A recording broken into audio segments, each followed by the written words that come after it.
Y ahí me gustaría reflexionar un poco en relación a la Constitución y su centenario, en cuanto a el aspecto de la interpretación de la Constitución.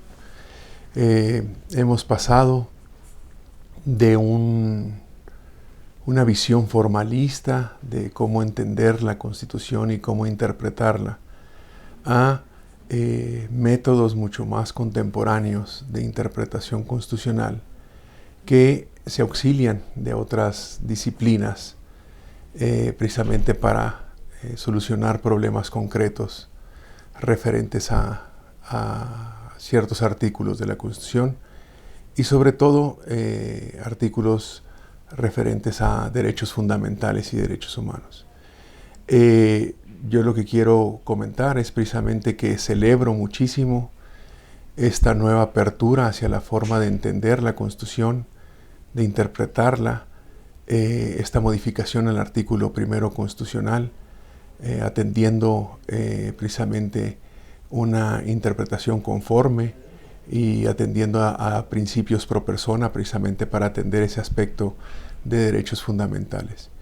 Sin embargo, una reflexión que me gustaría compartir con ustedes es la referente a en relación a qué otras disciplinas me puedo ayudar yo para entender la Constitución.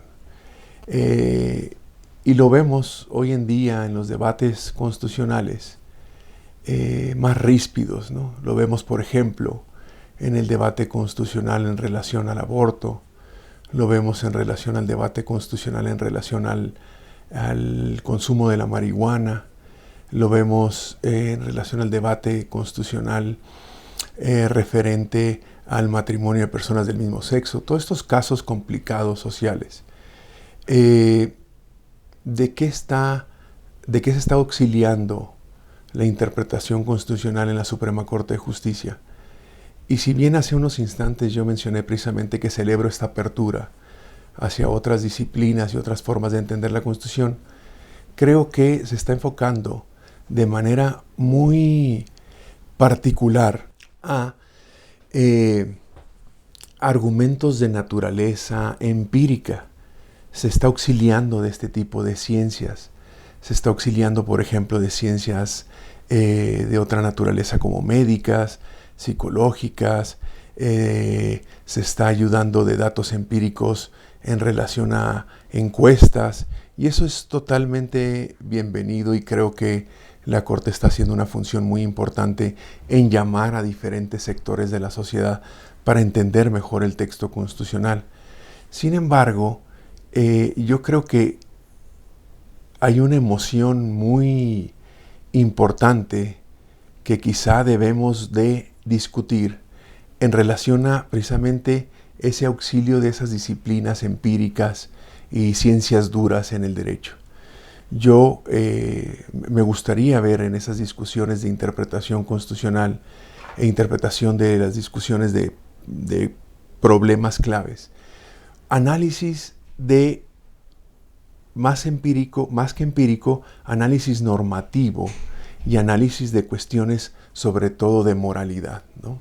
Creo que quiero ser muy enfático en esto, de que no se me malinterprete el concepto de moralidad en el sentido religioso o en el sentido sobre todo de una moralidad que tiene que ver con esos aspectos precisamente de religión de cada una de las personas. No, un sentido mucho más amplio de moralidad, o si lo quieren denominar, aunque habrá diferencias importantes, de ética. Y ese tipo de discusiones creo que no se están dando en la interpretación constitucional contemporánea, ¿no? Discusiones en relación a normativas de ciertos conceptos, ¿no? Ciertos conceptos importantes en relación a estos asuntos.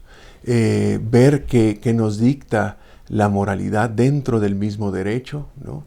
Dentro de la historia del derecho, dentro de los aspectos sociales, morales, lo que consideran los mexicanos como importantes para regir sus vidas, ¿no? Y cómo tratar a los demás. Creo que el aspecto de la discusión constitucional de estos casos difíciles, precisamente los mejores argumentos, ¿no? Pueden ser jurídicos efectivamente, pero van a tener esa naturaleza normativa, no tanto jurídica, sino moral o ética, si lo quieran denominar, hecha la salvedad en relación a ese concepto, ¿no? Creo que puede beneficiar muchísimo más la interpretación constitucional y puede en algún momento dado ser el argumento más importante que pueda en algún momento dado convencer a los mexicanos en relación a cómo entender la Constitución. Entonces, en ese sentido, celebro esta apertura en la interpretación constitucional, celebro el auxilio de otras disciplinas, pero creo que nos estamos emocionando con esas otras disciplinas y se nos está olvidando lo más importante, que es echar mano precisamente del hermano normativo del derecho, que es la moralidad o la ética, y en ese sentido creo que me gustaría ver discusiones constitucionales con ese tinte y con ese enfoque. Muchísimas gracias.